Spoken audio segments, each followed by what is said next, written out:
Welcome everyone to the Fire Safe Council Siskiyou County monthly meeting. Today is April 13th, 2022, and it's 5:30 p.m. And this is our monthly meeting. And as tradition, I will go around the room. And if you could introduce yourself. So I'll start. My name's Jamie Tarn. I'm the president of the Fire Safe Council Siskiyou County. And I'll just call out your first name and you can introduce yourself. Greg? Greg Dinger, hitting the record button and letting people into the room. Thank you, Greg. Kim?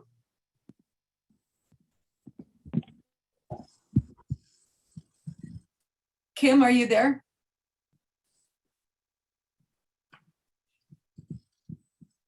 All right, we'll move on to Marjorie. Marjorie King, Juniper Flat Fire Safe Council. Good evening, everybody. Good evening, Marjorie. Juliana? Good evening. My name is Juliana Lucchesi. I'm the planning director for the City of Yreka. Well, welcome. And Dr. Richard? Yes, well, thank you for having me. I'm Richard Ciolana, the president and CEO for the Shasta County Fire Safe Council. Oh, all right. Well, very much welcome. Thank you. And very much welcome to everybody. It's just nice to get new faces. Marlena? Hi, I'm Marlene Ludlow, and it's okay. Everybody does something to it. And I live in the Mount Shasta, the upland area on Old McLeod Road. Okay, well, welcome. Jake? Yep, Jake Burgess, CAL FIRE Siskiyou Unit. I'm the pre-fire planning captain. All right, Kristen? Hi there. Yeah, Kristen Norman. Excuse me, Giselle Nova's new admin assistant with the Siskiyou County Fire Safe Council. Thank you. Jen? Hi, I'm Jen Erickson. I'm the Forest Fire Prevention Officer for the Klamath National Forest. Great. Shelley? Shelley Sarasaro? Hi, yes, I'm a Mount Shasta resident. So thank you for having this meeting. I appreciate it. Great, you're welcome. Susie? Good evening. My name is Susie Brady. I'm the Fire Prevention Specialist Information Officer for CAL FIRE Siskiyou. Thank you. Julie?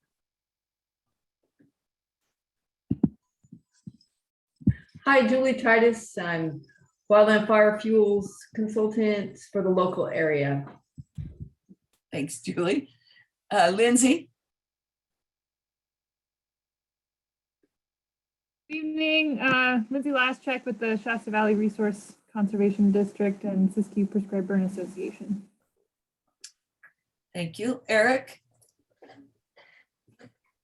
Good evening. This is Eric Olson, excuse me, with Siskiyou County Air Pollution Control District. Thank you, Eric. Phil? Good evening, everybody. My name is Phil Anzo. I'm the unit chief of CAL FIRE Siskiyou and the county fire warden. Great. And Ada?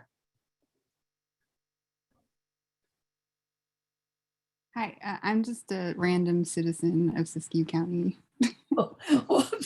Well, welcome, random citizen. All right, I think I got everybody there. All right, so we will review and finalize the agenda. If there's anything that you would like to add, please let me know to the agenda. We usually have a pretty full agenda. It looks like we will again tonight. So we'll move right into action items. So we'll start with Juliana, as she said, planning director, and she's going to talk about the green waste presentation. Great, thank you. So I was contacted and kind of started talking to Julie Titus and mentioned a upcoming Senate bill change for the state of California. So I'm going to introduce just some preliminary information about Senate Bill 1383. And I will share my screen.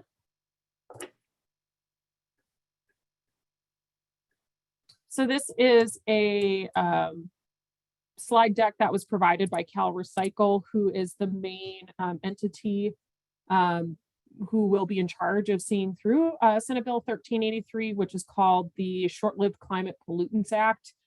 You'll also hear it referred to as the Organic Waste Reduction Act or the Green Waste Act. This was put into effect to address methane gas emissions from food waste and green waste entering into the solid waste landfill streams. And so 1 in 5 California, it's also addressing food insecurity. So looking at the current state of California division of waste streams, this law is primarily looking at green waste, woody material waste, other organics, food waste, and paper. So the aim of this is to basically divert these materials from the current trash to landfill stream into anaerobic digesters, composting facilities, and other processing facilities, as well as regulate purchasing for cities, counties, and other governmental entities. We have what's called a rural exemption. So actually this should read 2026. So Siskiyou County and all of its jurisdictions will have to comply with these different mandates. So one of which is providing organics collection service to all residents and businesses. So that's going to be your curbside pickup bins, establishing edible food recovery programs, which is now in effect, but will be enforcing in 2024. And then conducting education outreach and the procurement. I'm not going to go over those pieces today because those are less pertaining to the fire safe councils. One of the big ones that I mentioned to Julie that may be of interest to you is the curbside organics collection, which will include curbside pickup of green waste materials. Again, these are the different facets of that law, and the one that I think pertains to your interests is that first one on the far left-hand side, which is that organics pickup. So basically, it's going to be requiring cities to offer a 3-bin, 3-container system. So you will now get a green bin. However, your garbage or pickup purveyor will be providing that. It will be different throughout the county. So for example, jurisdictions like Mount Shasta, Dunsmuir, Yreka that has like the bin system or the blue bag system will start to have a green bin, and that will have to be deployed by 2026 at the latest, January 1, 2026. And so it will also have a weekly pickup at a minimum for those green waste bins. So this kind of brings into discussion what everybody's talking about with leaf waste, grass clippings waste. Right now, it does not require us to pick up woody material. So heavy woody material will still have to be dealt with either through separate pickup or separate community days or for individual drop-off at the landfill or transfer station sites. But one of the things we're looking at right now is we do not have a regional composting facility that can take all of these materials yet. So Siskiyou County has what's called a Joint Powers Authority, or JPA, for solid waste services. And that JPA acts as a separate government entity from the jurisdictions, but each jurisdiction buys into the JPA. So for example, there is a representative from every city that gets a vote on the JPA. So your jurisdictions should all have a representative who goes there, including Siskiyou County Unincorporated, who have, I believe it's Nancy Ogren, who's the representative for the county unincorporated individuals. And so at that JPA, we're discussing ways of how to deal with the organics for composting and green waste. They don't necessarily have to be done in a organics composting facility. Other cities and regions are dealing with it in several other ways. And that's kind of what, is going to spur some of the solutions that this organization may be looking at in terms of, densifying that and processing it. But it is really great for us, in my opinion, because it means that people will have a consistent way of getting rid of that green material on their properties, which we always want to kind of keep under wraps. So here are all the different entities that are reporting and have to do the edible food recovery program if you're interested in that aspect. This is now ongoing. So Siskiyou County is moving towards complying to these regulations, which diverts food waste from different, what we call tiered food purveyors. So this is just an information only. It's less about the vegetation management and more about diverting food from grocery stores, event centers to food recovery kitchens and local food policy councils to get that food to people in need, as well as make sure that food does not make its way into the solid waste landfill. So jurisdiction requirements, we also have to require to educate all people on organic waste, edible food generators, green waste. So that will be coming out here as well with those programs. So you'll be seeing that material come out from mainly Siskiyou County's solid waste JPA. They're the primary partner on this for the regulation. Another thing that will be coming out of this is requirements for construction and landscaping. If you're not familiar with the model water efficient landscaping ordinance requirements, those are currently in effect, which require compost and mulch application. That's talked about in the bill a little bit in terms of minimizing fuels on the ground for larger scale landscaping projects. And then again, making sure that we're also properly disposing of recyclable organic waste or woody material from construction projects in a environmentally responsible way. So here's kind of what they're looking at. There is going to be funding available for what they call capacity planning. So right now, the anticipated needed capacity to meet this regulation, the current anticipated capacity is in blue. So we do have some composting facilities. We do have some chipping grinding. Again, the focus on funding is going to go towards those anaerobic digesters and composting. And this is again, provided by the Cal Recycle organization. But there are anticipated funding sources to be able to provide for chipping grinding as well as the composting for green waste and woody material in the future. So infrastructure requirements, right now we're in this phase of looking at what our current solid waste infrastructure is, planning for new compost facilities and green waste processing facilities, and the edible food recovery piece. So right now we're trying to figure out where we're going to put everything to be able to dispose of it in an environmentally friendly way, as well as not creating additional fuel hazards. Again, we don't want to take everybody's green waste clippings, woody material, and put it in one spot where it's going to be detrimental to a nearby community. So we are looking at some site feasibility pieces. And again, inspection enforcement. Here's what we can see is right now in 2022, we're doing some enforcement around the edible food piece, but we're also getting everything ready to go for the 2024 and the 2026 compliance. So this 2024 should say 2026 for our rural exemption. So again, here's kind of the record keeping requirements. So all of these entities are involved in this. Again, the organics waste collectors, haulers, and the edible food recovery program mainly pertain to us right now. And the state enforcement is going to be through Cal Recycle. They're going to oversee and monitor compliance for jurisdictions. Again, we do have that exemption until 2026. But we are not exempt from the food recovery, which has started now and going through that. And so if there are violations or issues, Cal Recycle is the state enforcing agency. If you need any additional information on this, Cal Recycle has a emailing subscription and their website link is on here. I've provided Giselle the PowerPoint slides so she can send them out. Again, this is just like a brief overview of what that law is. So I'm going to pretty much tap out at this point. And if you have any specific questions related to SB 1383, like I said, just talking to a couple of other people, I think it's just important for the fire safe councils to know that we're going to start that green waste pickup here, at least by 2026. I know some jurisdictions are pushing to do it sooner. And that will hopefully provide a curbside service to start getting some fuels management off of residential and commercial properties. The SB 1383 does not apply to large scale, open landscapes, which is one of the other issues we talk about, but it could help for some of the, smaller scale jurisdictions. So. Great.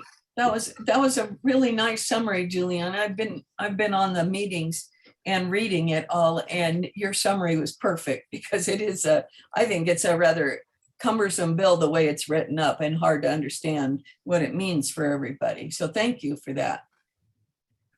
Do we have any questions or comments that Juliana could speak to?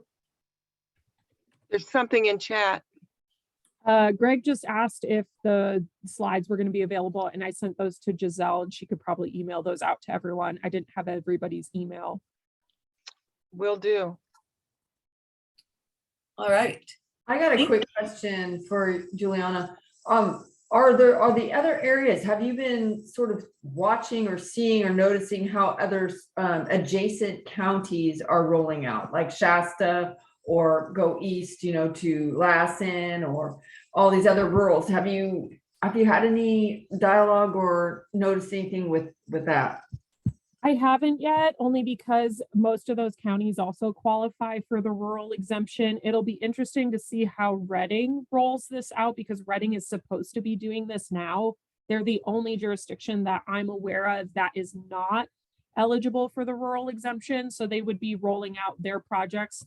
The last time I talked to their public works and solid waste individuals a couple years ago, is that they had no plans for instituting commercial composting facilities, regional facilities that could handle a large influx of green waste and organics for composting. And they were not really actively pursuing that at that time. We'll see how that goes, because my understanding with this bill is once you start your enforcement stage, it's like a minimum $10,000 fine per day until you offer those services. So I'm not sure how Reading's dealing with it, but they would be the closest one that we can watch them implement sooner. But there is a upcoming planning meeting where I can kind of ask if there's any other planners who are working on this and if they have any input. One thing I did mention, but forgot to kind of elaborate on, the state has made funding available to all of the jurisdictions, JPAs. It's actually quite a bit of money to do capacity planning for this. Unfortunately, the grant opening was only 2.5 weeks. So we had to jump on it pretty early this year. And so we're doing the edible food waste capacity planning this year because we have to comply with that sooner rather than later. And then next year, we were made aware that that funding will be open again in January, and we're hoping to focus more on the green waste side and composting facilities next year through that grant application from CalRecycle. Interesting. Yeah, thanks. Yep. Any other questions for Juliana? It's like Jen's hand is raised. I can't see that. Jennifer Erickson. Hi, thank you. So I just wanted to clarify that when we talk about like green waste and fire hazards, we're really just talking about like fine fuels like pine needles and leaves and not woody material, correct? Woody material is considered in the bill as being a source of what they call waste in this realm.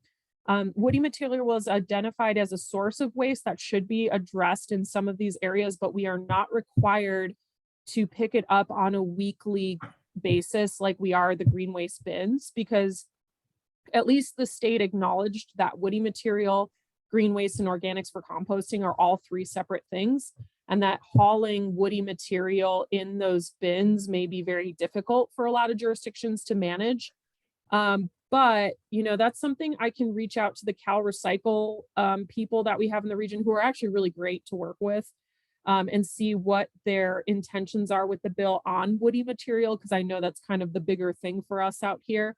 But there might be a possibility to add that into the capacity planning grant next year to see what we can do with that. But ideally, you should be able to process the woody material on the same site as the green waste. Like I said, the chipper, shredder, or chippers or grinders were included in the capacity planning for the state. They weren't very clear on how they're going to provide grant funding for those types of pieces of equipment and facilities for kind of more of the rural regions yet. Okay, so more to come on that.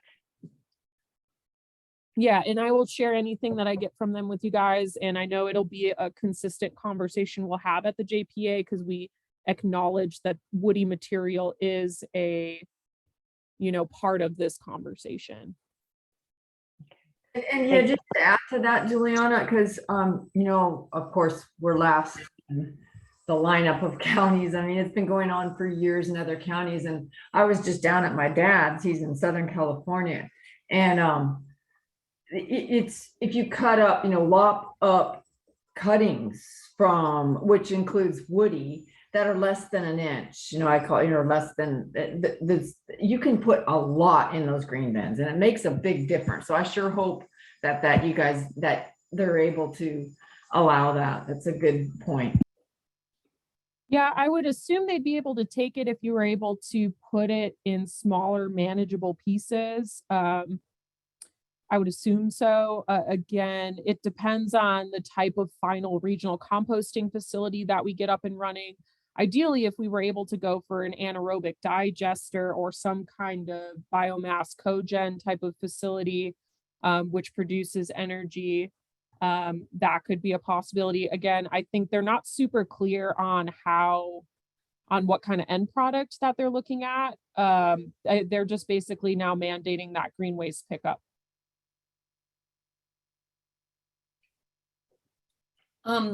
Juliana, Ada had the question, who will get to take the compost? So a lot of jurisdictions will actually just either give back or sell back the compost final material to locals, or they will work with other businesses to be able to give the final product somewhere to go. So it would not be housed in perpetuity on the facilities. But typically there is an ability to either sell back or give back that composting end product. All right. Anna, you had a question? Thanks, Jamie. I'm sorry, I came in a little late, so I hope I didn't miss this one. There's the rule, always had this rule about not mixing wood debris like from trees, from parcel to parcel. And I'm wondering how they're going to get around taking lots of parcels and putting them in one place, because of the microorganisms. Am I clear? I'm not sure I understood the question. I'm sorry. Well, the rule that we've been using in the community is that you cannot take your chips and put them just anywhere like a local deposit, because you're not supposed to mix the like the bugs from one set of trees to another set of trees, even if you don't know the bugs are there.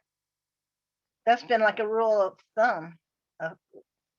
You don't know about that rule? So to my understanding, SB 1383 does not address invasive species. So that may be something that I can go to Cal Recycle and ask how this law interacts with that one. But I don't believe that SB 1383 has any language on something like that.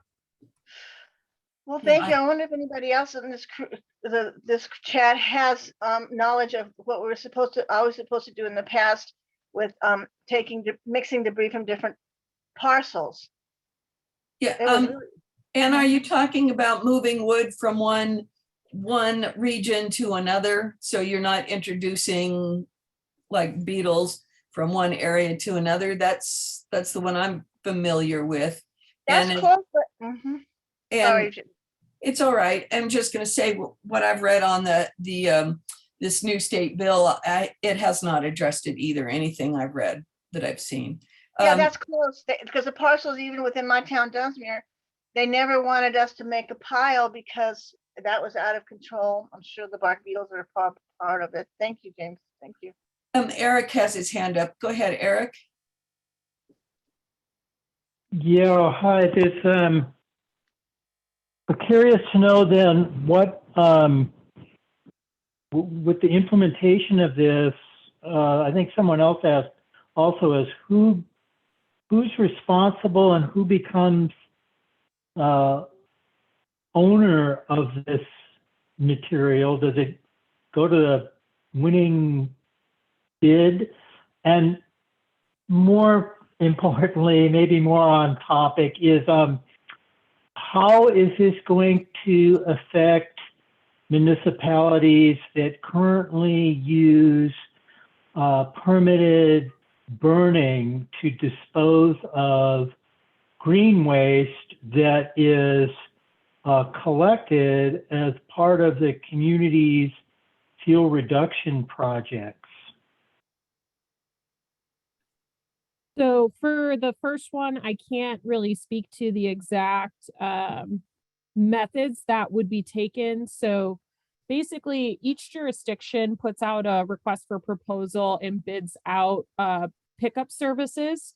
And those pickup services then work within the solid waste kind of ecosystem. So Black Butte Transfer, which is a private entity, and those all work through the county. So what would most likely happen is if we did have the creation of a regional composting facility or woody material processing facility, as that would be done through the county through a bidding process, a public bidding process. I don't know the exact details of what that final agreement or how they would deal with the final products would be. That it's a little bit too early to be able to tell what that would be. In terms of burning, so Cal Recycle does not recognize burning green waste or woody material as an acceptable practice.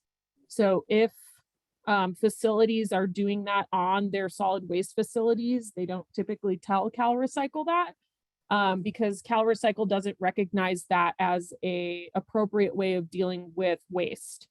So again, like if you were to light garbage on fire, they're not okay with that. So in their realm, all waste is treated similarly. So if we were to collect green waste and composting, organics for composting, those would have to be done in an approved management practice by Cal Recycle. And Cal Recycle, again, operates under a different kind of mindset than on-site burning for, say, hazard mitigation purposes. So Cal Recycle will have a different perspective than, say, Cal Fire.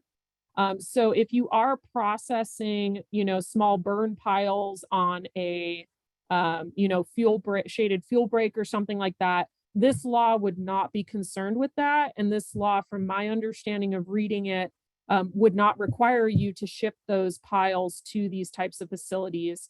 These types of regional composting or green waste processing facilities would be mainly processing the curbside pickup that we would be taking and the pickups from commercial entities that produce it in their day-to-day operation.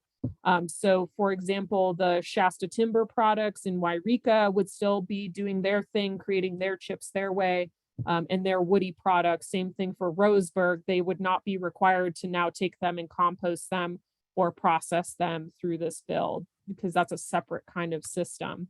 So it shouldn't impact your ability to, if you are an approved, fuel burning project for fire mitigation, this shouldn't impact that operation to my understanding. Okay, thank you. I can't say that there still exist in the county a couple of former landfill, now transfer stations that have existing executive orders with the California Air Resources Board that allows green waste, if that's the right term, burning as an alternative method of disposal. And there's a list of conditions that have to be met in order to do that. I just want to put that out there. So that's going to be interesting to see how that plays out.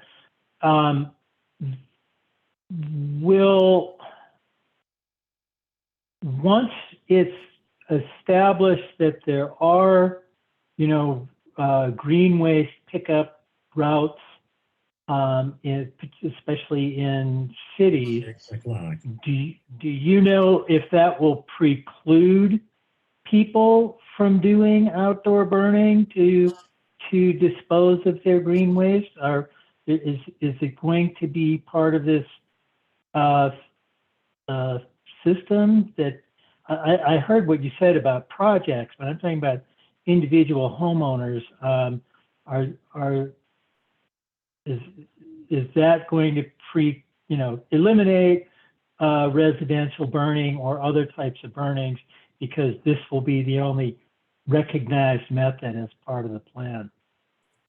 So my understanding of how SB 1383 is written is that municipalities are required to give you a green waste bin, and we are required to weekly pick up that bin.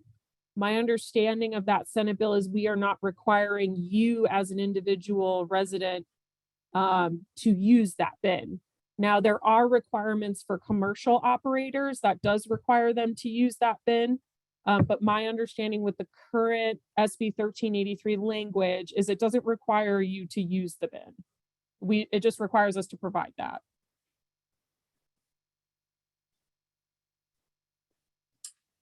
All right. Thank you, Juliana. Do I have any? I don't see any more hands up and nothing in the chat. So Juliana, let me thank you very much for your presentation again. I know we will be talking about this more in the future, and especially as the JPA gets going and starts looking into how they're going to handle it for the county. Thank you. And thank you for letting me present. Again, this is a very abridged version in my understanding of how it's rolling out right now. So if there's any additional questions or higher detail things, I can reach out to Cal Recycle and get more information for you. It's just, it seems like a very interesting topic to let you guys know from your perspective that it's coming out, rolling out here in the state. Great. Thank you. All right. Next on our agenda is Brian, and I do not see him in here tonight. And then Biomass Solutions update, Julie Titus. Julie, are you ready for an update? I think that's an old topic. Is that? Yeah. I don't know how that got brought forth. All right. I don't have anything new. Okay. That's okay. There was a talk previously about the air curtain burners, if that's what you were thinking, but really Phil gave the last update on that. I don't know if there's anything more. So we deferred last time to him. So maybe Phil has something new on that. That's all I had on it though. Yeah, I think you're right. We may have last month's stuff on here because it has Mike Wilson, and he was here last month.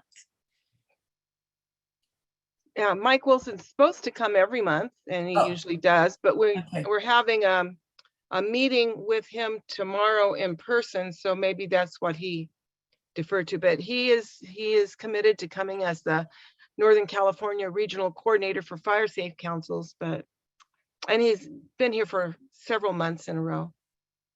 So. Oh yeah, all right. He's probably driving in inclement weather from Oroville right now to Mount Shasta to be at the workshop we're all going to tomorrow morning. Yeah, probably. All right, we will move on then to CAL FIRE update. Is it Phil or Susie or Jake tonight? May I interrupt momentarily? Greg noted that no one's put their their names and their affiliation into chat. We would appreciate it if you do that so that we can put it in our minutes. Thank you. All right, so it's usually Jake goes first. Jake takes this one. I think Susie and I are going to tag team it. So Susie has an update, and then I have some updates on some grants and stuff like that. Susie, you ready? Yep, I'm good to go. So just to let you guys know, I know probably the big hot topic is when are burn permits required? Residential burn permits will be required this Friday, starting at 6 in the morning. To get a residential burn permit, you have to go online now. They're no longer letting us issue them in person. So you just go to fire.ca.gov. On that page will say burn permits. You click on that and it'll walk you through. You watch a little video, you take a little quiz, and then you get a burn permit. So those will start happening on Friday. We are starting to staff up. We did have a returning academy last week to bring on our firefighter 1 hand crew. So they are now staffed. As well as this week, we brought another round of 30 individuals on to make sure that we could staff 1 engine per battalion starting next week, with the exception of Hornbrook and McDowell. Those will also be staffed. So fire season is here upon us. As you guys all know, we're getting a little moisture, so things are drying out faster. Besides that, our DSIs are out there doing their inspections. If you have areas that you would like them to inspect, please communicate with your battalion chief, and they will get a hold of Jake, and we'll make those arrangements out to those areas. Besides that, I'll pass it on to Jake for grant information. All right. I don't have a whole lot to update. Fire prevention grants have made it through the unit process and are now in review at the region level. I would expect we should hear something as to a timeline here in the next few weeks as to when we may anticipate awards. And then forest health grants are also in that same process. They've been reviewed and are on to the region review. I do think that there's a decent chance that we'll see maybe more projects funded than we have in the past, which is good for everybody. Other than that, that's all I got on grants. Fuel reduction work. There's a statewide crew shortage. So that's definitely impacted some of our fuel reduction work throughout the county, but we are still actively engaged with, our biggest project is the Scott River Ranch VMP. That's our biggest local unit project, but we're also involved with various other projects, including with helping with Siskiyou County PBA, and also some partnerships with the KNF on some of their projects. DSIs, like Susie mentioned, they've started, they're inspecting, currently they're working in Lake Shastina area, and then our next area they'll go to probably within the next couple weeks would be probably the Dunsmuir area. We have 2 as of right now, with a third one starting on hopefully in a couple weeks. They are traveling around in a rental truck. It's a white Ford Ranger with a CAL FIRE magnet on the side of it. So if you see them, that's what they're in. And it does have Florida plates, which is a little strange, but I guess with the rental car business, they don't want to register their vehicles in California. So what else? Fire hazard severity zones. I'm hearing that they're actually making significant progress, and we might actually see a release here pretty quickly. It'll get rolled out first in the north half of the state to Butte and Sonoma counties to go through some quality control. And then behind the scenes, I believe we'll get a preview of our new fire hazard severity zones in Siskiyou, and that will impact a lot of things, especially with some legislation that's coming down the pipes. And most notably, one that's already taken place, which is Assembly Bill 38, which requires passing defensible space inspection in the SRA or LRA in very high fire hazard severity zones, and as well as high fire hazard severity zones. So that could change some things for us. But yeah, that's all I got. Any questions? I have a question for Susie. I have a friend that I asked her if she had burn permits, and she says, well, they know I'm up here. And my question is, how long is a burn permit that you call in? How long is it for? Is it just one and done, and then everybody knows that you're up there burning somewhere? So it depends on what area you live in, Anna. If it's within city limits of certain jurisdictions, their permits are different. I can give you like an example. Yreka City, theirs is once you get it, you're good to go. But if they live in the SRA, which they would require one from us, they have to renew it every year, which is at the end of a calendar year. And they're required, I wish I could give you a hard date, it should be May 1st, but look, it's April 19th is when we're going to start it this year. So it all depends. And then once it goes, the burn permits get suspended. That permit, it's still valid, but they're not able to burn. Excellent. Excellent. Thank you. And Jake, I didn't understand who's going to be patrolling. The last one you said fire hazard something zones? Yeah, so fire hazard severity zones are created at severity zones. Yeah, they're created in Sacramento with our fire resource and assessment program. It's all science, weather-based, and it does dictate a lot of stuff for us, particularly Public Resource Code 4291, which is defensible space, and also building in the SRA, which is Public Resource Code 4290. It's going to have a very huge impact. statewide if it changes as much as they think it's going to. So it'll be interesting to see how it affects us.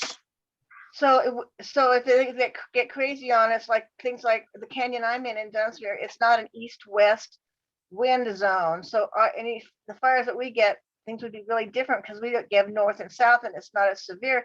And maybe Sacramento doesn't really get that sort of thing. Is that just the difference? I don't know. They're just going to do it from Sacramento point of view? No. That's just the shop that's in charge of it. They have a bunch of highly specialized mapping professionals as well as fire science people. And the big change in the formula that they're incorporating this time as opposed to last time is that they are factoring in local winds down to 2 kilometer squares. So in theory, it should be a lot more accurate, and that should be more relatable to what the actual conditions are in certain areas. And that's part of the rollout, is us going through and looking at those, our individual units and saying, yes, that makes sense, or no, hey, there's some stuff in here that's not making sense. And then they can look at their formulas and try and adjust. Well, thank you. And what about those pickup trucks, those trucks that are driving around? What are those for? The ones with the out-of-state plates? Our defensible space inspectors are using a rental pickup, Oh, but it does have a CAL FIRE magnet on the side of it, so it's pretty distinguishable. And I have to compliment the people that go out in those trucks, because they sure did a good job in my neighborhood the last couple of years. But now the bad neighbors are gone, which is nice. Thank you. You're welcome. Thanks. Julie, you have your hand up.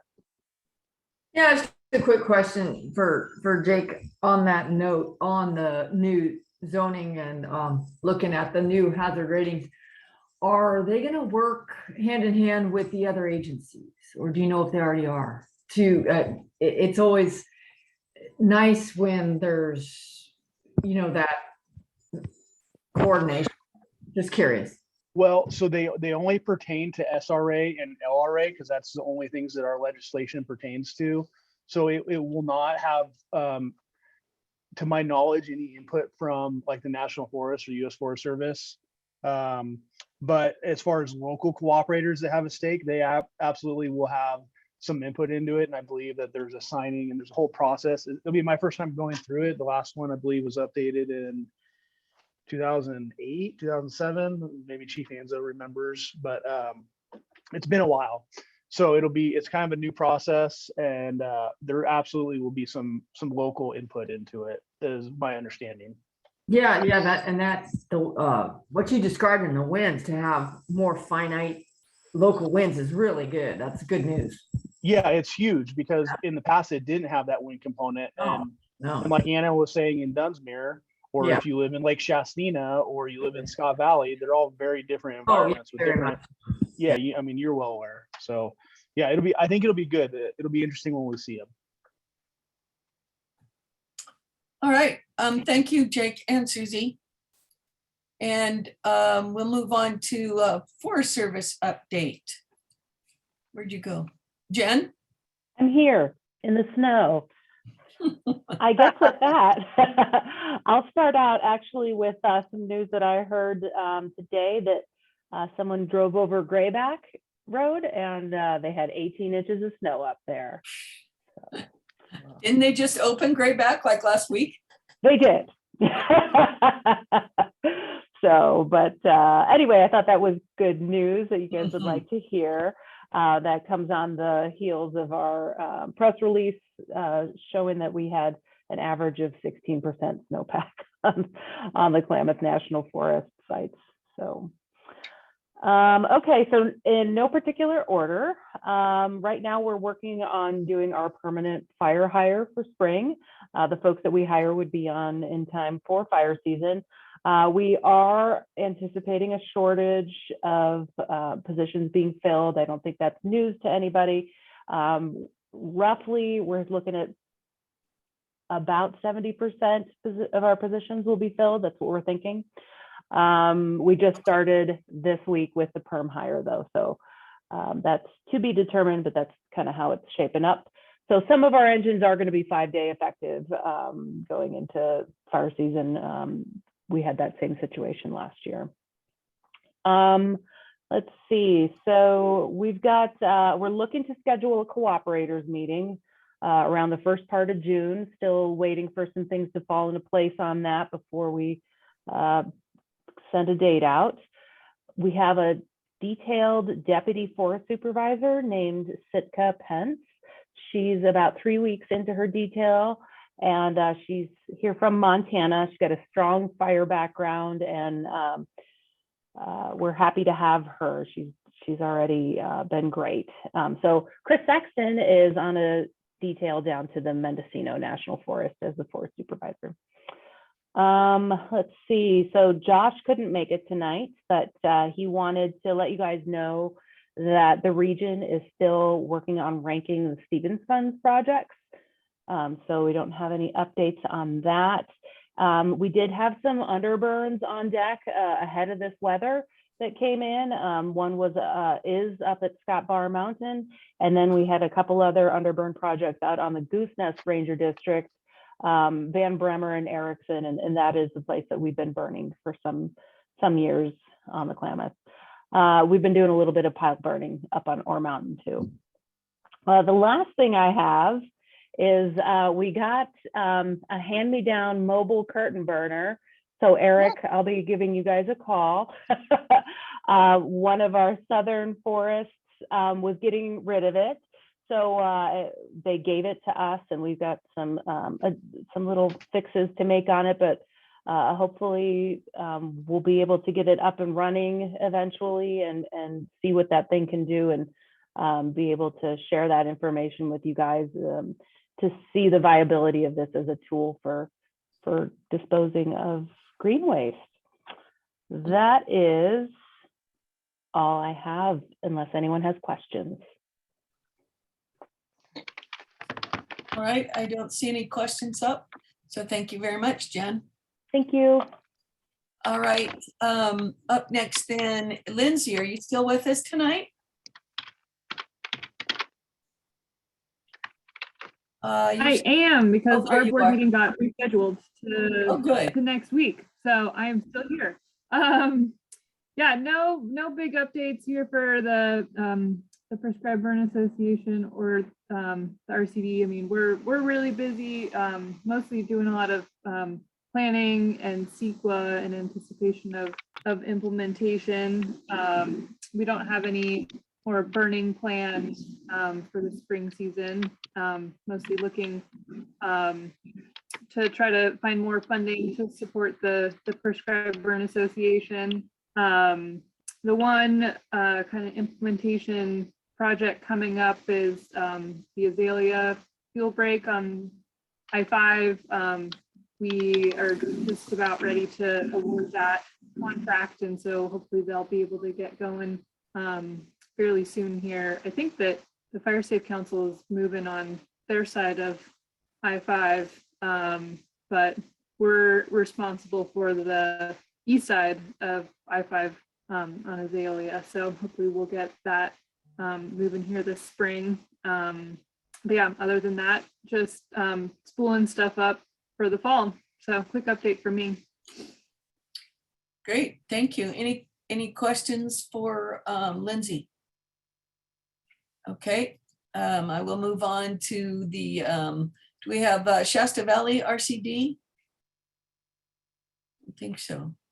So that was, I just gave that update. Okay, that was just you two, I sorry. wore both hats. Yeah, I'm just going through Yeah, my that's list. okay. All right. Yeah. Karuk Tribe, USDA NRCS. Next is, excuse me, Siskiyou County Air Quality. Eric.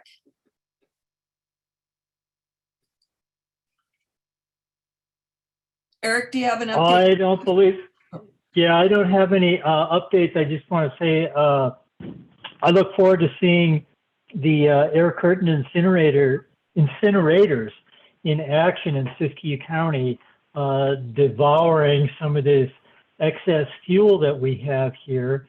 And I will do everything in my power to make sure that we can clear any bureaucratic hurdles as far as operating permits go. I know it's not a panacea, just like, prescribed burning isn't, but we have to use all available tools that we can to make this a safer place for us all to live, and I look forward to that. And same old news is the district is, I think, going to be able to publish a recruitment soon for a full-time air pollution specialist, as well as extra help positions. So be looking for that to be published. I'm hoping that's going to happen real soon. Otherwise, I don't have anything to add. All right. Well, thank you, Eric.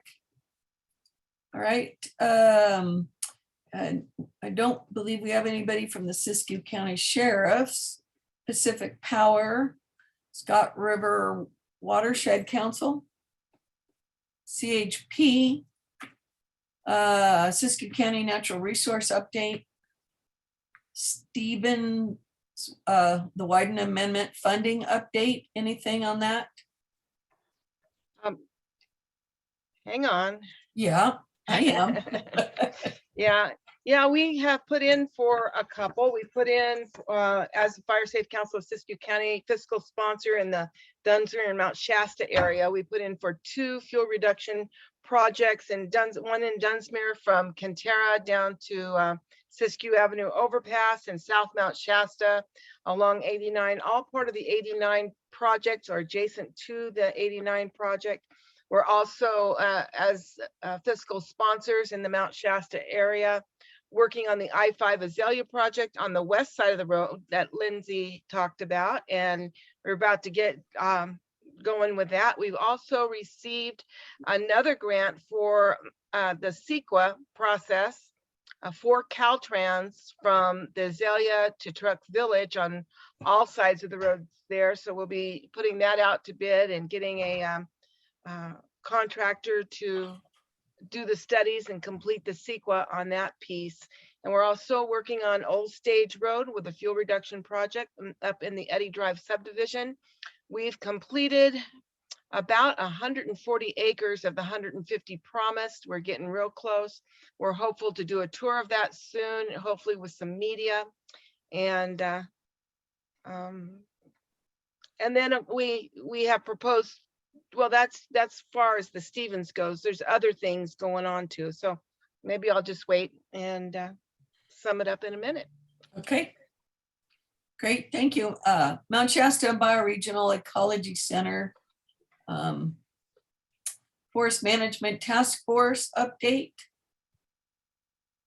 And then if we don't have any more, we'll go into our local fire safe councils. Black Mountain, Butte Valley, Copco, Dunsmuir, Crater Weed, Hammond Ranch, Happy Camp. Happy Camp sent one via email. Kristen, can you read that? The one that was from Happy Camp, Michael? Sure. Yeah. Michael Hentz sent a little update via email, and he said that their Happy Camp Fire Safe Council has currently 8 full-time employees. They're still going through the NEPA CEQA planning process for their upcoming projects, which is remarkably difficult, time-consuming, and expensive. They have over 1,800 acres of fuel reduction projects planned. They won a USDA grant to assist with the purchasing of a new industrial moorbark chipper. They have a CAL FIRE grant from the Humboldt County office to complete up to 20 defensible space projects in the community of Happy Camp in the next 2 years, as well as doing community workshops, outreach. They have secured significant funding for their fire and forestry program over the next 5 years to continue and expand their efforts. They've partnershiped with Hope for Happy Camp, which is a 501c3 to assist with their community fuel reductions, outreach, and limited refuse cleanup.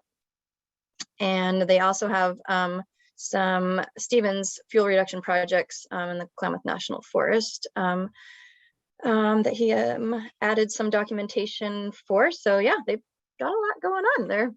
making a lot happen out there in Happy Camp. Well, they certainly are. With 8 full-time employees, I don't know how they did that, but I'm impressed. Yeah, Good for me too. them. That's great. All right, thank you, Kristen. Horse Creek, Juniper Flat.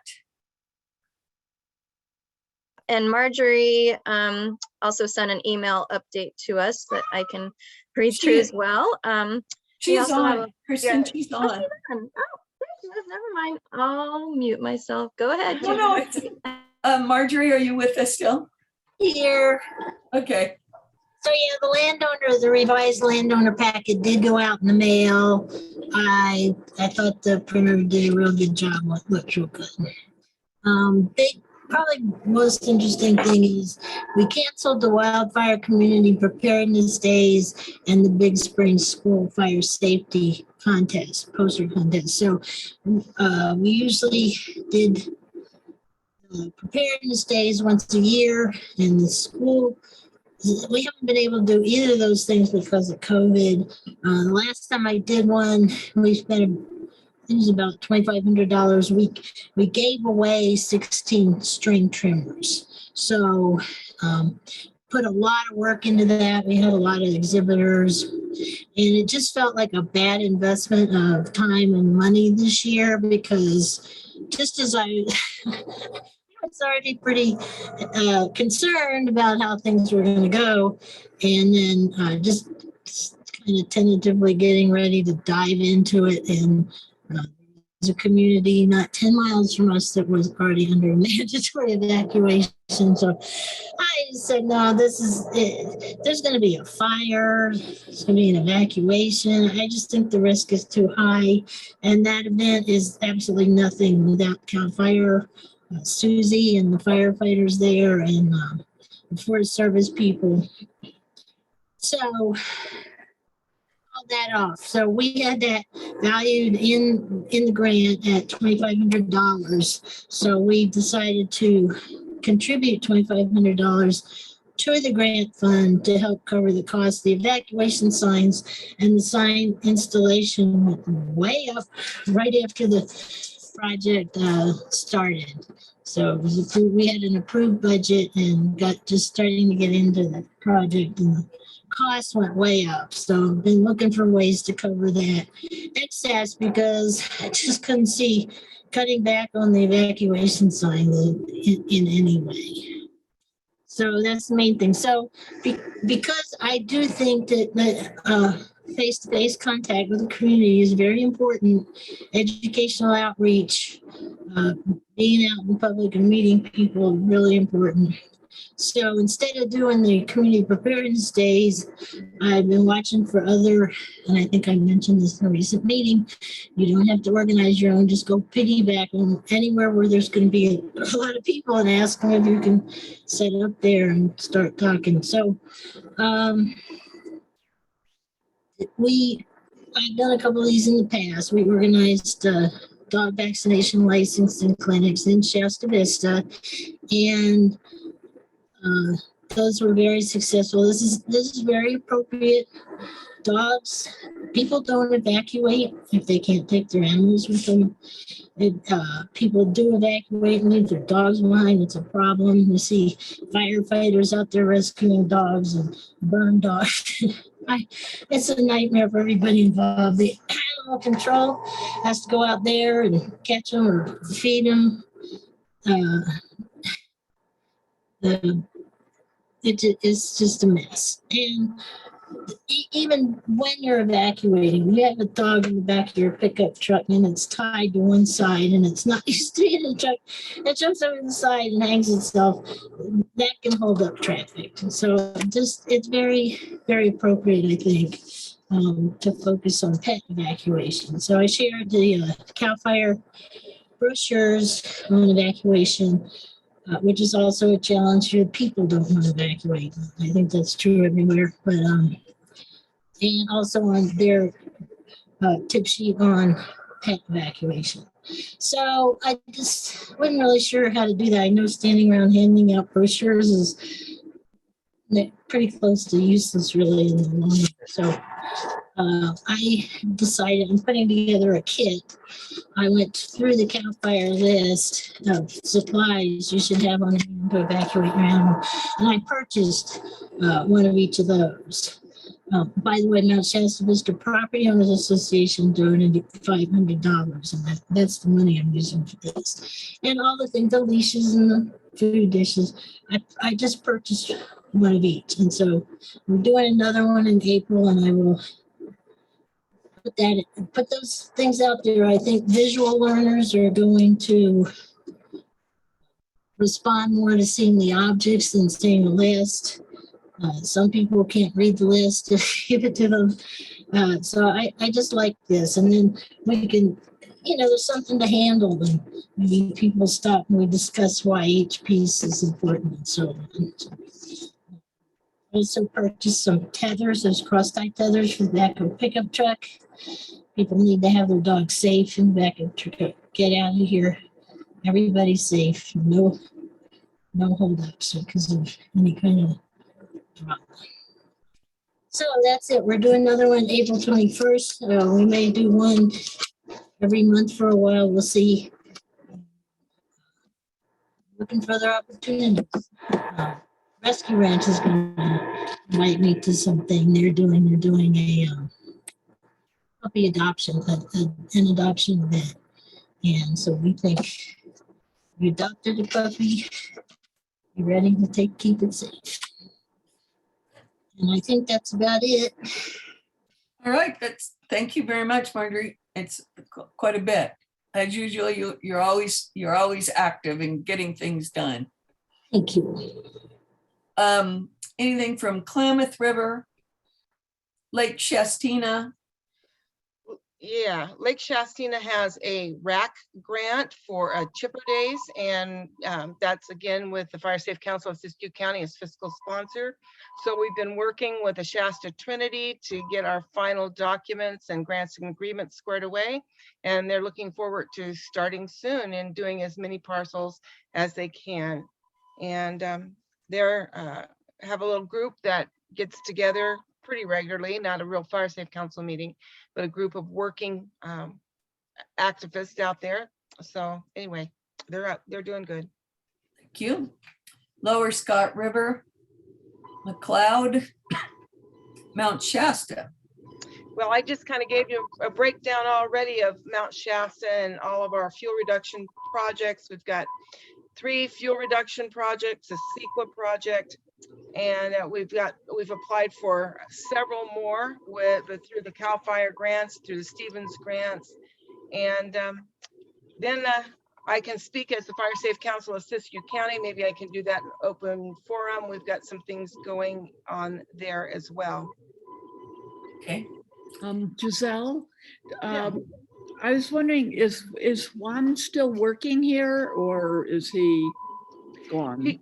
Nope, he should be back next week. We've got about 10 more acres. We've already kind of planned out. We're hoping, Marlene, that we can get to you, but he's got a plan and we should be seeing him next week.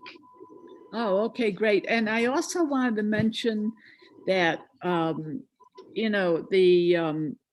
the contract from where they cut down the trees behind and all that, logging, that they were supposed to clean it up, I don't know, a year ago, 2 years ago, I've lost track. Well, anyway, the branches are still out there and that seems like it shouldn't be. They should have cleaned it up by now. Yeah. Anything well, about that's the Forest Service. That was the Forest Service contractor on their Right. piece of the 89 project.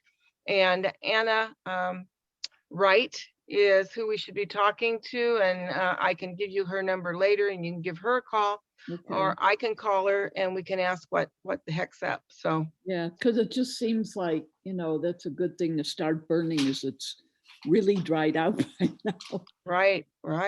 Yeah, so, okay, well, thank you. Uh-huh. All right, we'll move on to Orleans, Quartz Valley, Salmon River, and Syad Valley, Yreka area, All right, I think open forum is next, so we'll start with Giselle. I know you had stuff for open forum. Yeah, so Anna's got her hand raised there. I see that. I was just gonna let you go first, Giselle. Okay. All right. Well, and Kristen, she can chime in here. We got a grant, as we announced earlier in the year, for a coordinator for the Fire Safe Council of Siskiyou County, and we're using those funds to beef up our outreach here in Siskiyou County. And so we'll be meeting tomorrow with the California Fire Safe Council, and they're going to be giving us some more direction. One thing we'd like to do is have a county-wide fire mitigation group meeting, try to encompass all of the county. I talked briefly with Nancy about Nancy Ogren about doing something like that, and she's agreed to help me where I need to be helped and help us where we need to be helped to try to bring all of the fire mitigators together to have some really pertinent discussions. We're also going to be sending out some surveys with Survey Monkey. We hope that you all will participate. It'll help us to better direct our efforts. And then we are doing some other things. Kristen, would you like to talk about some of our plans? Maybe with Ready Raccoon and Yeah, well, hopeful. Well, so I'm still working on the last little details of grant proposal that's due tomorrow. That's through the California Fire Safe Council, but is funded by U.S. Forest Service. It's called the SFA grant program, and we're putting in for about $100,000. Request for a really robust outreach and education program that would truly be county-wide, and would include, we're working with the Butte County Fire Safe Council's youth education fire science program that they've done a really incredible job creating curriculum, and their county coordinator's even written a children's book. You know, this is all in post-campfire up there in Paradise. They just have some really incredible resources. And so we've been partnering with them the past couple months, attending their monthly meetings. And that's where the inspiration came from. They have this genius outreach program with their actual mascot costume that's Wildfire Ready Raccoon. And they even have created this rap song, a music video rap song that is just hilarious and so effective. I mean, you get the message loud and clear. Everyone should go to Butte County Fire Safe Council's website and watch this video. It's really ingenious outreach tool.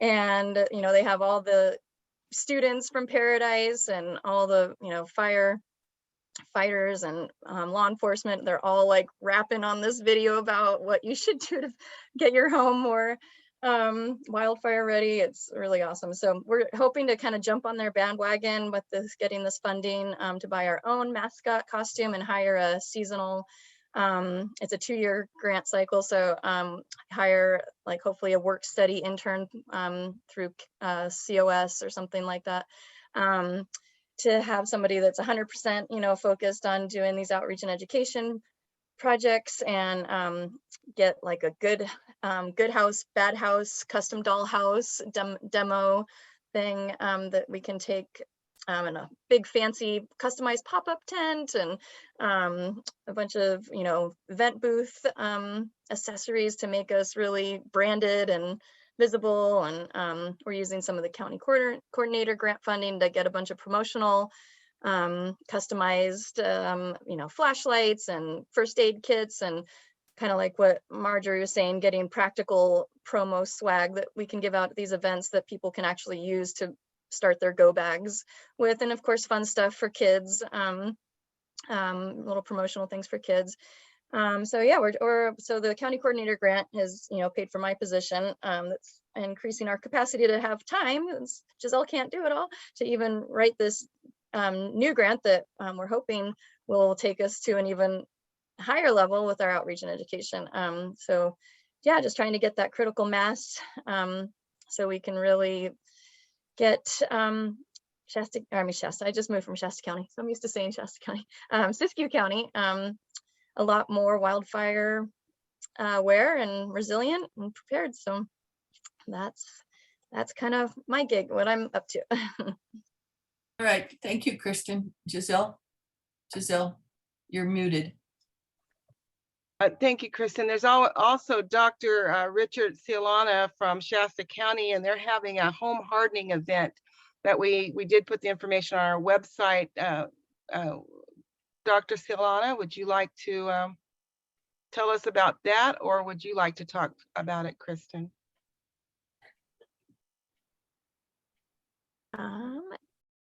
Dr. Cialana, are you on there? Sure, I'm here. Oh, there he is. And yeah, he's more the point person for that. If he's yeah, we're really happy to be sponsoring this workshop series for 3 locations in our county. And I've had some excellent conversations with Kristen, and I believe we will be streaming that as well and recording it with the approval of the speakers. And in fact, we have I'm working with our local PBS affiliate here in Reading, KIXE, who we partnered with on some PSAs and some other things. And they may, in fact, be live streaming that on our behalf and recording it for use throughout the area. And so it's a home ignition zone workshop. And one thing we've been learning as a result of the newly established California wildfire mitigation program is the significance of combining both defensible space with home hardening, and the emerging research is just showing how much more survivability there is when you combine those two. And it's our hope that this workshop series will jumpstart that program and that awareness in a big way, because over the years, CAL FIRE and the Forest Service and fire safe councils throughout California have done a pretty good job talking defensible space, but home hardening piece is still a relatively new piece that needs to be promoted. And so we're going to have 3 workshops, one on May 1st, one on May 2nd, and the third, the one on April 30th in Palo Cedro, one on May 1st in Bernie, California, and on May 2nd in Lakehead, where I happen to reside. So you guys are pretty close to Lakehead, so we'd welcome you to come down here and join us at the Lions Club in Lakehead.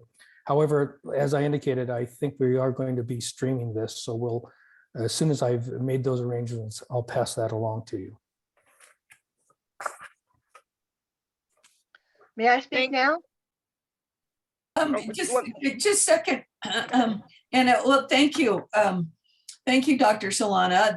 That's very exciting. I like the idea of those workshops, and especially if they're streamed. That's great.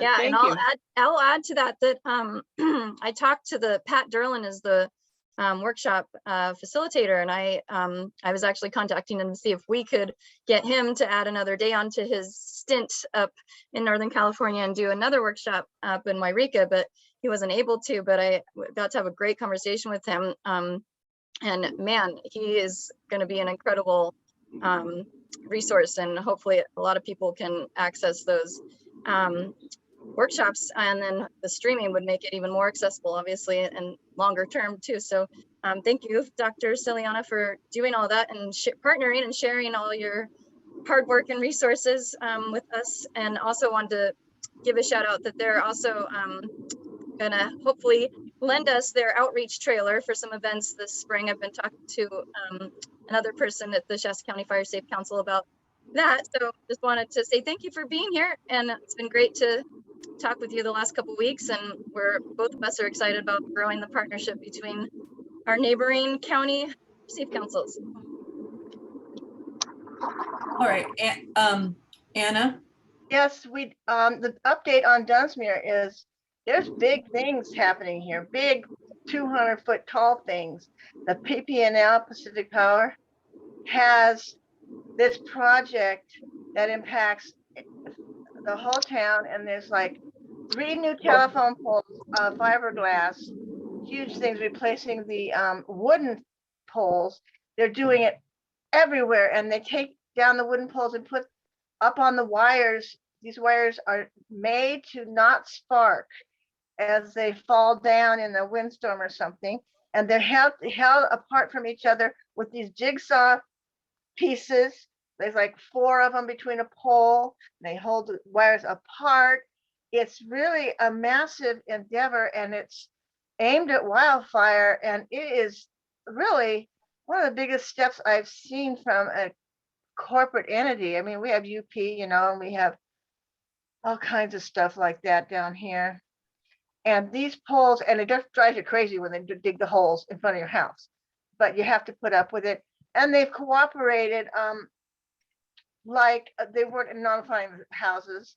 And finally, they decided they would notify us because it was bothering. It was drives you crazy. But we're all happy because the whole town, a lot of people are really educated now. At least the people that were here until the newcomers came in last year or the year before, we educated them. So people are happy to do wildfire mitigation. And so it's been really, you ought to come down and see these big orange insulators they put at the top of the poles. It's quite a show. So that's the big deal in Dunsmuir. That's all. Great. Well, thank you, Anna, for that. That's real interesting. I'll have to check what they look like next time I'm down there. Come look up. Look up. I've been wondering what was going on. We live in Castella, and I drive up to Mount Shasta all the time, and I've seen all this stuff going on, and I didn't know what it was. I'm glad to know. Thanks for enlightening us. You're welcome. It's a big deal. Everybody, I'm in the county. They just hit the county, and they did a lot of the city, and it's shocking when they come in, and you're like, okay, get used to it. May I just make a quick comment regarding that, just because I worked for the power company for 30 some years. Is just as you drive by and look at what they're doing, just don't stop and get too close. Oh, yeah. It is quite a production, and there's millions and millions of dollars being put into that project, and it is really cool and well worth the investment. Just don't get too close to those guys doing their work, please. Thank you, We live Nancy. across the street from them. I'm leaving my house when they put these poles up. Yeah, that's really smart. Jake has his hand up. Yes, I see that. I have to wait till I can get there. Jake. Hey, so I just wanted to touch on what Richard was talking about with the wildfire mitigation and the wildfire prevention bill, and maybe he can speak to this a little bit more. But there, in the wildfire prevention bill, there's actually grant funding that's available to low and moderate income households for home hardening, and I believe it's up to $40,000 for home hardening and retrofitting, low cost retrofits. It's not available statewide yet. It's in a pilot program status right now. They're trying to work out all the kinks. And from what I understand, Shasta County is one of the counties that's part of that pilot program. Have you seen that in use yet, and how's it working? I can speak to that. Actually, we were the second county in California selected for the pilot project, and it's been in the development now for just about a year. In fact, we started about May or June of last year, when I was first contacted by Chief Govea from Shasta County Fire, asking if we would be willing to administer this program in Shasta County. Cal OES is the administrating the program currently, and it's a cost share between FEMA and the state of California. FEMA is 75%, California is 25. And it's, as he mentioned, it's focused on low to moderate income in terms of eligibility. The demonstration program, which we are engaged in now, will last a total of 3 years. We're in this first year, we are working to complete 25 properties. Next year, it ramps up to 150 properties. And in the third year, 300 plus properties. as of right now, we are well ahead of our goal. And as I mentioned, this is a demonstration project. The word has got out to a lot of people, and we're receiving applications from throughout the state, actually. But for the moment, it is in the demonstration phase. It's a learning process, and we are currently we are partnering with Western Shasta RCD to provide the outreach piece. I have our own staff working on the administration, and then we've had up until just recently, we were using Lassen Fire Safe Council as a fiscal sponsor to administer the financial piece, but we're now currently bringing that in-house. So this is an exciting program where low to moderate income people initially will be given the opportunity to have absolutely free home hardening and defensible space. The home hardening piece, there is a prerequisite, and that is that you start with a defensible space and then you get home hardening. And what we're learning is just phenomenal. It's just phenomenal. We've already started the assessment process. In fact, I was going to contact Giselle at some point and talk about a next round of home hardening assessor training. The CAL FIRE provided our team of about 12 people with a 2-day home hardening assessor workshop, whereby not only did we go through the technical aspects of the field assessment, but also were given training on a new and emerging software program that Cal OES has developed with the use of ESRI, the mapping firm down from Redlands, California. And this program allows the field assessor to go out, assess the defensible space as well as the home hardening components of a particular property, and to ascertain the most effective ways to provide mitigation measures for the property. As the gentleman mentioned, the estimated budget per property is approximately $40,000 per property. And this is all being paid for through an HMGP grant with FEMA, as I mentioned. And so we are now at the 1-year mark in the development, and we are now just now getting an advance award from Cal OES, which is very much appreciated because the team's been working without pay for over a year now. So we're excited about the program, and I'm very, very excited to roll it out countywide in the next couple of years. And I'll answer any questions you have if you have any of those. Eric had one in the chat, and that was, are the home hardening workshops open to all? Well, the two different things. The home hardening workshop that I mentioned earlier that Kristen brought up, those are absolutely free. And they are available and open to everybody. And we are, the Shasta County Fire Safe Council is providing that as a part of our education and outreach effort.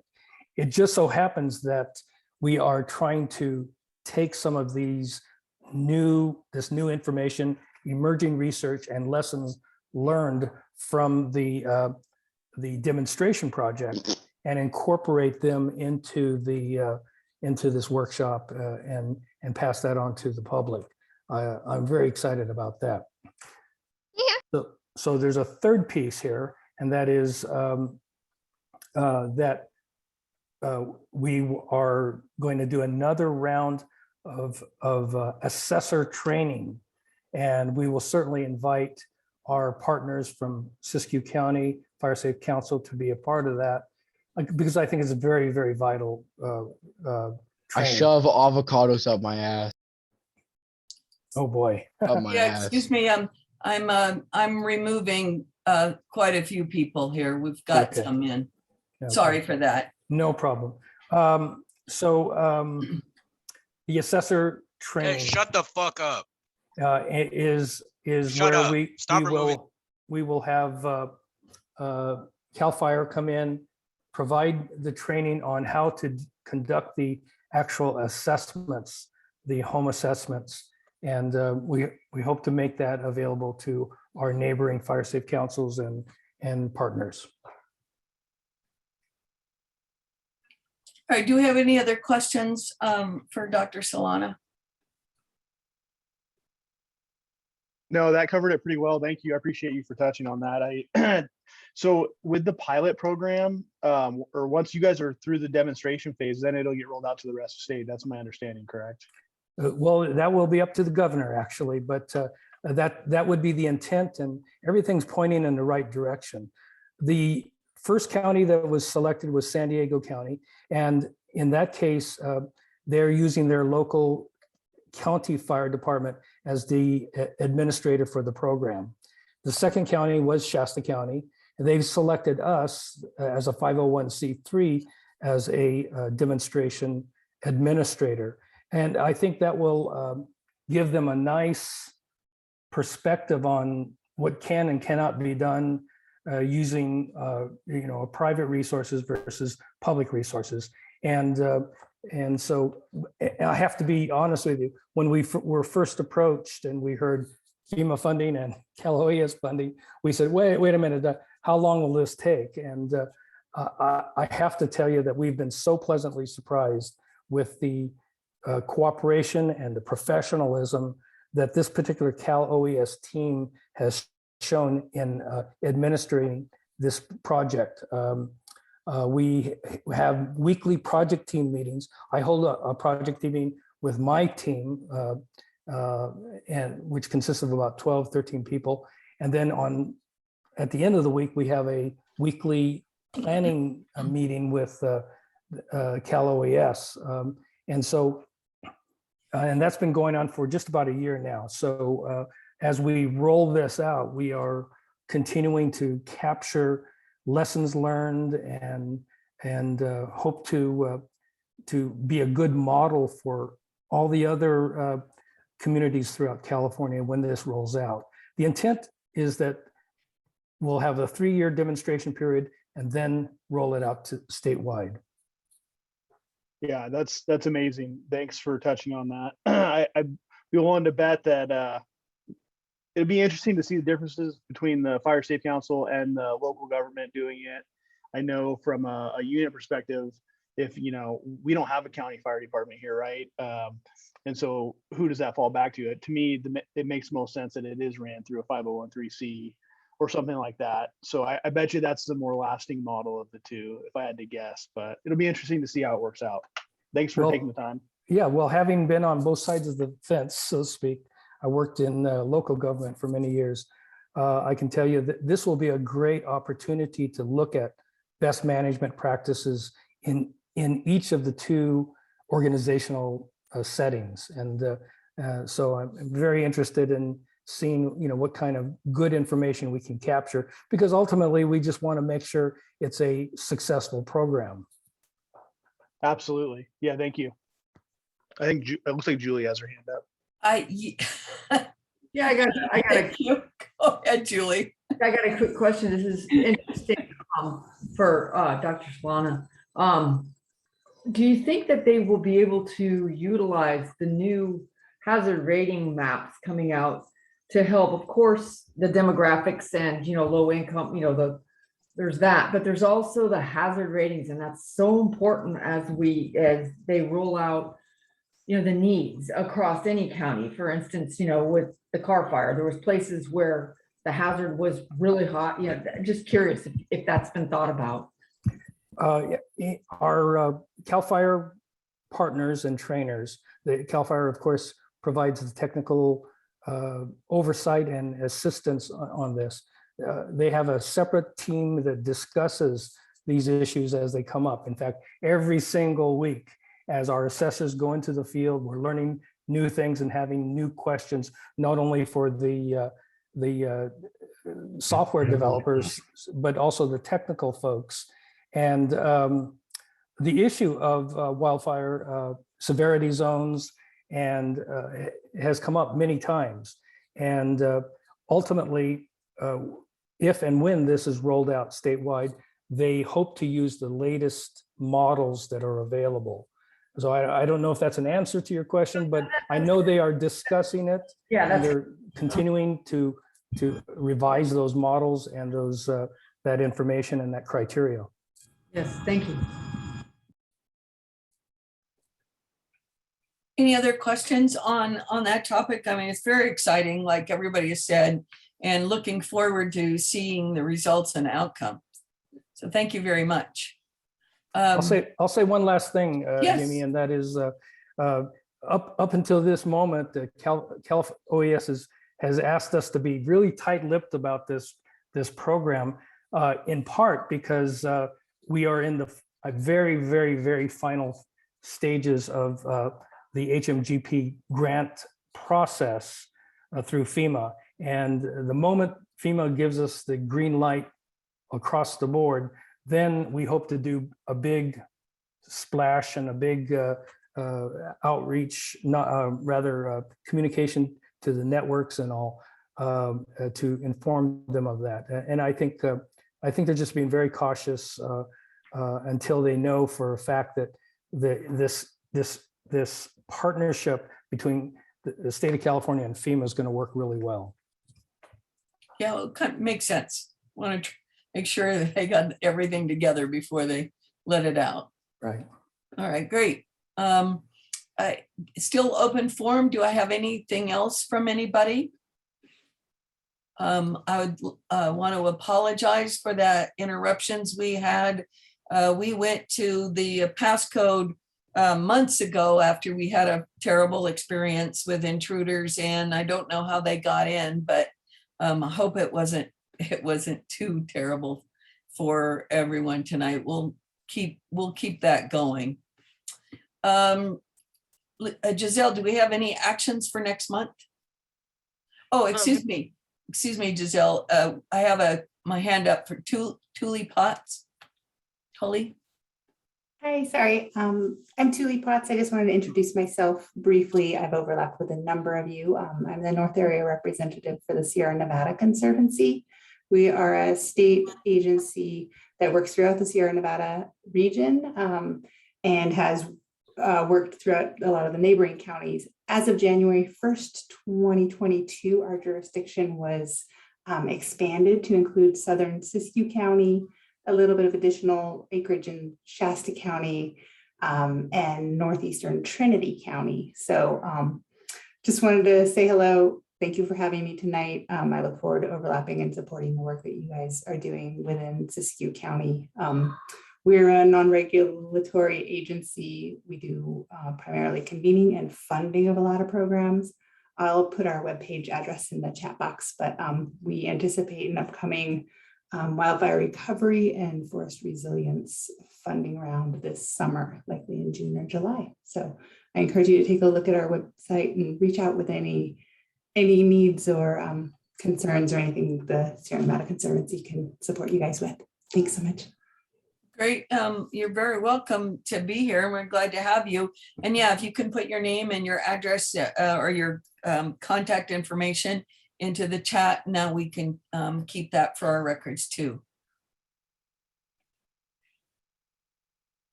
All right, Giselle, any action items? And Kristen, as you were taking notes, did you denote any action items for next time? I was so feverishly scrambling to catch all the information. I'm not always necessarily processing it all as much. I mean, I don't know, is there any further action that anyone wants to propose for the green waste? Is there anything, I mean, is there anything that needs to be done on our part? So that was just more informational as far as I understood it, right? Yeah. Yes, it was. It was informational. the JPA is still meeting and working, so there'll be more information coming out on that. Yeah, Yeah. I mean, I So- don't see anything that's really specific that needs action. Well, so I would say we're going to continue working on our fuel reduction items and still writing grants. We're going to attend a workshop tomorrow to learn how to be better coordinators. We'll get back with that. We're going to have a board meeting soon. And we're going to talk about with Nancy and all the powers to be, a county-wide fire mitigation group. We're going to work on some chipper days out in Lake Shastina, and we are maybe going to go to the home hardening workshop in Lakehead. And that's about all I have. The other thing that might be something that Shasta County, Dr. Soliana, that Giselle and I are both attending the fire adapted communities ambassador training. Do you know about that, Dr. Soliana? It's on May 10th and May 19th. And so I don't know if Giselle's attended one of those before. It's obviously new for me, but it seems like it's going to be a really great opportunity to expand our, organizational capacity for getting kind of a more structured volunteer program in place. So I don't know if you have to be a part of that association in order to go to those trainings, or if it's open, to any of the other Fire Safe Council coordinators like Marjorie or anyone who would want to go to that, if that's worth. Yeah, we can send the link. I've never been to one. I just got the link randomly, but it looked like a really good workshop. So it's virtual, and so we were planning to do that. Yeah, May 10th and 19th. It's 2 4-hour sessions in the afternoons. If anyone's interested in that, just I guess email us and we can get you that information. All right, Anna still had her hand up. Anna? Hi, can you hear me? Yes. Okay, good. On an action item, I would really be interested in some feedback about this bill that Juliana was speaking on, because we have worked really hard on green waste disposal in this county, all the fire safe councils, and there's things like I would really like to hear some about the previous roadblocks that had been encountered when like Dale did the disposal on the blow down in Mount Shasta. That one time had a huge green waste event, and we tried to do it at Louis off ramp. Is that what it's called in the valley? That one, and we always had a leaf disposal. And then when we tried to go farther, there was that. I would like to know what that issue was with, and I don't know if the fire chief was the one. No, the fire chief didn't block it, but I'm sure they knew about this dang rule that tells you can't deposit one set of chips onto your neighbor's property or have somebody else take them, because it was a hard rule. And so if there was the people that have experienced this before here in this county, I would really like to hear what our certain roadblocks are and were, and maybe if they could give an opinion on how the state thinks they're gonna take care of us. Thank you. We can put that as a topic on the next meeting. Anna, I do know I'm on that JPA for this green waste, and at currently the first push of that is actually food waste out of grocery stores, green waste that you throw out from composting. And that's where the first focus is. That's not the total one, but that's what they're trying to do, is getting a lot of the food that is thrown out of the landfills and into other ways to using it. That's good. The first step. I like that, because that keeps them up. Because we just have a lot of that biomass, and so I guess we don't have to worry about the biomass right away. But that's just one section. That's just the beginning of it. Nancy? Yeah, I will add a little bit to that. I'm attuned to some of that's going on. There is an exemption that'll be in place for the green waste part of that for the first few years. And mostly because our county is so small, it goes by population. So we'll be exempt from that green waste portion of 1383. And we'll just have to be working on the food recovery portion of it. So it's not going to be as imminent as you may think. I think we're exempt until 2026 for the first round. Yeah. So, and then we may be exempt further from that. But it doesn't mean we're not going to be thinking about it. So it's not like when 2026 rolls around, it's going to be dumped in our laps and, you know, all of a sudden we have to come up with a plan. We'll be thinking about it in the meantime. So we'll be looking into that, Anna. But the first priority is the food recovery part of it, which is now, and we're working on that. So that Thank you might. for that answer. You know, the problem is we don't have we can do it in our gardens as compost. I mean, city people have a lot of problems with the food, but it would be good if we could start this discussion also in the biomass area to see what the problems are. They're fresh from like last year. We know what we run into. So if we could start the discussion, that would be, it might just lead to it would take 3 years to figure it out. Oh, absolutely. And that's what the JPA is doing Right. too. And also, if you go to Cal Recycle, their page, they have a whole splash on this thing, their webpage, and they have a lot of information about there if you want to get more detailed about it. Thank you. What is JPA, Jamie? Oh, it's the Joint Powers Authority, is what we communities and the county and the county have agreed to work together as opposed to individual entities to deal with all the rollout of this law. And what does that have in Dunsmere when we don't have any paid? We have do we have representatives here? I believe Dunsmere does have a representative in the JPA. Yes. Would it be in the from the council, someone from our council, or a city hall? I mean, gives a clue, because a lot of our people are not paid, you know, not much. All of the cities are represented. Managers, all of the cities are represented.